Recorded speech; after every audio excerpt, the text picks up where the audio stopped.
29-то издание на фестивалот на камерен театар Ристо Шишков продолжува утре со скратена програма поради прогласената тридневна жалост во државава. Според објавената нова програма, нема да се одигра представата Злоставување на театарот од Шабат, Србија, додека Кармен на Драмскиот театар од Скопје и Срекниот принц на театарот Враца од Бугарија се одиграа завчера без присуство на публиката, само пред жири комисијата. Програмата продолжува утре со 3 представи, а први пред публиката ќе се представат актерите на Кумановскиот театар со драма Изгубена во времето од Сашко Насев во режија на Владлен Александров. Фестивалот завршува задутре со доделување на единствената награда за највисоко актерско остварување Ристо Шишков, која се состои од златен медалјон со ликот на Шишков и парична награда во износ од 1500 евра.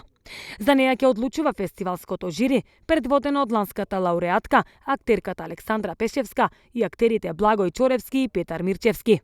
Фестивалот се одржува во Центарот за култура Антон Панов во Струмица со почитување на ковид протоколите и со исполнетост до 30% од капацитетот.